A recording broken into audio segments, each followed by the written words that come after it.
آپ نیا منظر کیوں بنانا چاہتے ہیں سوائے اس کے کہ آپ امریکہ کو، یورپ کو، انڈیا کو خوش کرنا چاہتے ہیں، یہ ثابت کرنے کے لیے کہ ہم بڑے اقلیت نواز ہیں؟ او بھائی اس طرح سے کوئی آپ سے خوش نہیں ہوگا۔ حکومت نے فیصلہ کیا کہ اسلام آباد میں مندر تعمیر کیا جائے گا، اس پر ایک بے چینی پیدا ہوئی، پاکستان بھر میں لوگوں نے اس کو بہت تشویش کی نظر سے دیکھا اور اس پر بحث کا آغاز ہو گیا۔ خود حکومت کے جو اتحادی تھے انہوں نے اس پر سوال پیدا کیا کہ اسلام آباد میں ایک مندر کی تعمیر کی ضرورت کیوں پیش آئی۔ اس پر یہ دلائل بھی دیے گئے کہ اگر کوئی بنانا ہی تھا تو وہاں پر جہاں پر اس کی ضرورت ہو سکتی ہے، سندھ میں جہاں پر ہندو اکثریت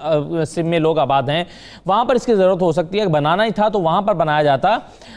اس پر ایک بحث کا آغاز ہوا، خود حکومت کو اس کی ڈیفنس کے لیے آنا پڑا، یہاں تک کہ فیض حسن چوہان صاحب نے اس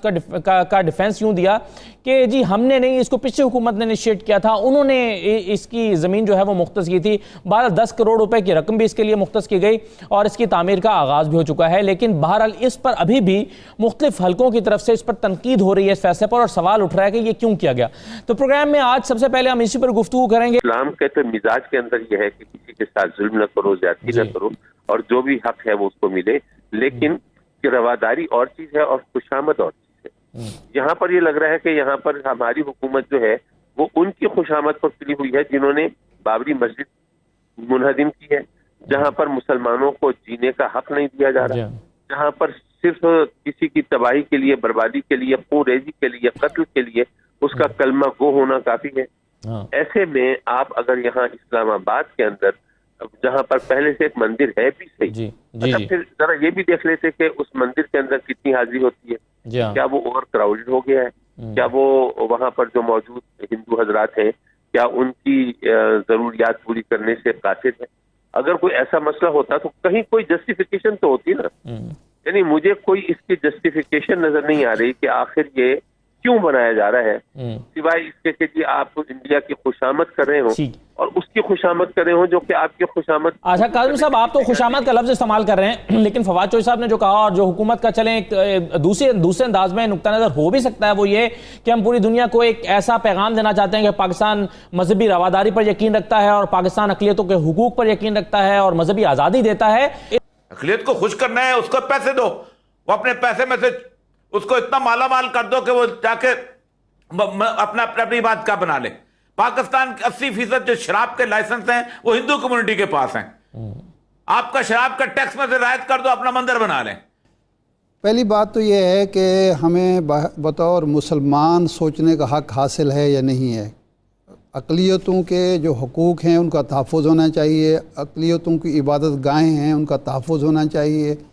اقلیتوں کو آزادی ہونی چاہیے اپنی عبادت گاہوں میں جانے کی، عبادت کرنے کی، لیکن اس کا ہرگز مطلب نہیں ہے کہ آپ اکثریت کے حقوق پامال کر کے، اکثریت کے جذبات مجروح کر کے آپ اقلیتوں کو خوش کرنے کی کوشش کریں۔ اسلام آباد میں ایک مندر موجود ہے سید پور میں، آپ نے بھی دیکھا ہوگا، میں نے بھی دیکھا ہے، وہاں ہمیں کوئی بہت زیادہ ہجوم کیا ٹاما بھی عبادت گزار نظر نہیں آیا کبھی۔ ہم نے وہاں پوچھا، میں ایک دفعہ گیا تو پوچھا کہ یہاں ان کا جی جب وہ ان کی کوئی ہوتی ہے سالانہ یا 6 مہینے کے بعد کوئی تقریب ہوتی ہے وہ آتے ہیں، یہاں کوئی بھی نہیں آتا۔ اس مندر کو آپ توسیع دیں، وہاں آپ فیسلیٹیٹ کریں ان لوگوں کو۔ آپ نیا مندر کیوں بنانا چاہتے ہیں سوائے اس کے کہ آپ امریکہ کو، یورپ کو، انڈیا کو خوش کرنا چاہتے ہیں، یہ ثابت کرنے کے لیے کہ ہم بڑے اقلیت نواز ہیں؟ او بھائی اس طرح سے کوئی آپ سے خوش نہیں ہوگا، اس کی کوئی ضرورت نہیں ہے۔ اگر جہاں ضرورت ہو، ہندو کمیونٹی، کرسچن کمیونٹی، دوسرے لوگ جو ہیں اپنی عبادت گاہیں تعمیر کریں، کسی کو اعتراض نہیں ہونا چاہیے، کسی مذہبی شخص کو کوئی اعتراض نہیں ہونا چاہیے لیکن شہریوں کے حقوق کا مطلب یہ نہیں ہوتا کہ آپ اکثریت جو ہوتی ہے اس کے حقوق اور جذبات پامال کرنا شروع کر دیں، اور یہ ٹائمنگ ہوتی ہے ہر چیز کی۔ اس وقت جو کچھ انڈیا میں، جو کچھ کشمیر میں